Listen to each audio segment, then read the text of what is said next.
Bitcoin is a form of money in D.C., federal court rules. Bitcoin is a form of money covered under the Washington, D.C., Money Transmitters Act, a federal court said Friday. In the case of United States v. Harmon, Chief Judge Beryl A. Howell wrote that money is commonly means a medium of exchange, method of payment, or store of value. Bitcoin is these things, Judge Howell added. Defining Bitcoin as money was integral to the court's decision to not dismiss criminal charges against Larry Harmon, the operator of an unlicensed Bitcoin trading platform, for laundering money under federal law. The court's comments mean that Bitcoin is treated as money in the context of money transmission licensing in D.C., nothing more, said Neeraj Agarwal, Director of Communications at Coin Center, a cryptocurrency public policy think tank. A rundown from one of CoinDesk's editorial Slack channels during an action-packed hour on Wednesday last week reads like a high-paced drama. It tells the tale of a news team going through a process of incremental information discovery. First, there's the realization that a big story, a massive hack on Twitter, is developing. Second, there's the sudden comprehension that CoinDesk itself has been targeted in that attack. And third, there's the scramble, with limited options and a certain sense of helplessness, to keep social media channels open to get that story out.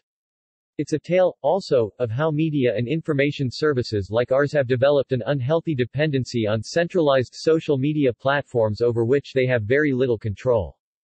A growing story now that CoinDesk's Twitter handle has finally, 1 week later, been restored. We think it would be helpful to include a truncated summary of that Slack conversation. This episode is, after all, a cautionary one. At 3:21 p.m. Eastern Daylight Saving Time on Wednesday, July 15, reporter Danny Nelson shared a screenshot of two side-by-side tweets. One from Binance's account saying we have partnered with Crypto Health and are giving back 5,000 BTC to the community. The other from Binance CEO Changpeng Zhao telling people not to click on the link and asking them to report the Binance account to Twitter admin. Someone been hacked by the looks of it, Danny Riley observed. If CZ was hacked, this is some 3D chess. From there, CoinDesk's editorial team sprung into action, figuring out how to cover the story. 2 minutes later, reporter Nikhilesh Dik chimed in, apparently Gemini also got hacked. Soon after, reporter Zach Bull noted that at Angelo BTC, a well-known Bitcoin trader's account, was also posting the same tweet. Something odd was up. From then on, the transcript shows a sense of urgency. Colorful expressions of amazement and expletives fill the flow, as editorial instructions are meted out and journalists add to the list of hacked names from the crypto community, Coinbase, KuCoin, and on.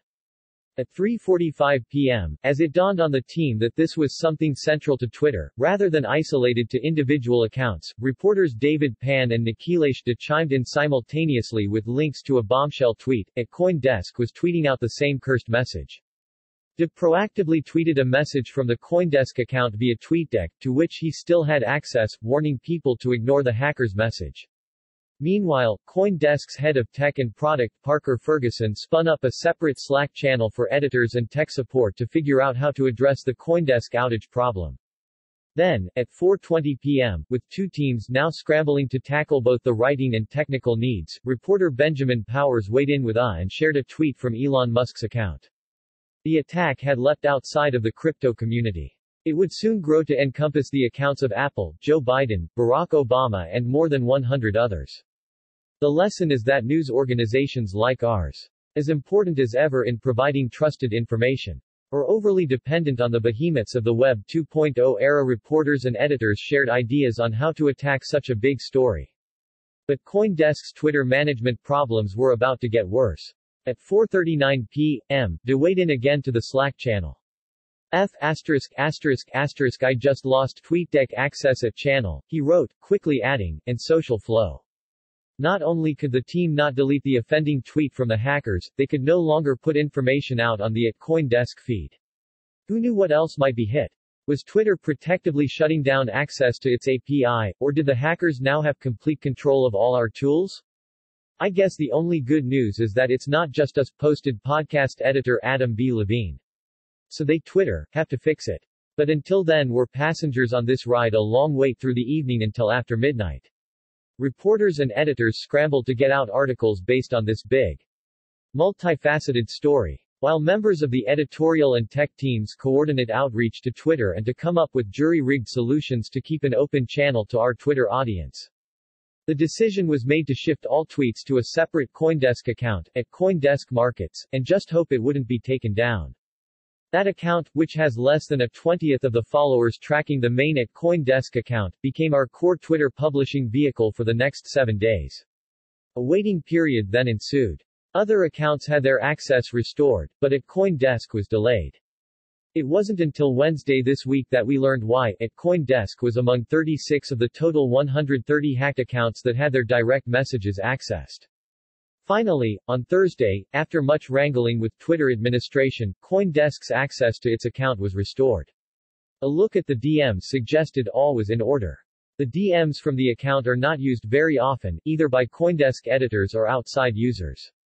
Lessons learned so ended a frustrating experience. CoinDesk doesn't always have the most pleasant experience with members of crypto Twitter, but the platform is where crypto and blockchain communities live. To be cut off from our audience, our lifeblood, was to have our mission interrupted. What's more, there was an awkward duality to the situation. As any journalist will tell you, media organizations want to report the news, they don't want to be the news. When that happens, you must put on both hats, managing both the problem at hand and the coverage of it.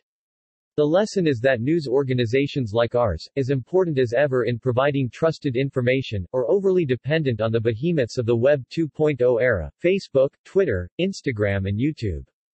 CoinDesk's experience of the Twitter hack gives weight to an argument that runs strong in the crypto community, especially among those working on so-called Web 3.0 solutions. That is to say, a decentralized model in which users retain control and ownership of their highly valuable data and content in theory would be less vulnerable to these kinds of hacks and give power to those who create the valuable content and communities in these networks. There are challenges to achieving this vision, whether users should or want to be responsible for securing their data. For example, and whether it's possible for a decentralized platform to create sufficient network effects or economies of scale to attract enough users away from the big communities on Twitter, Facebook and Google. But events like this are a reminder of why developers need to keep working to overcome those challenges. The world needs a better, fairer, more distributed, less vulnerable information system.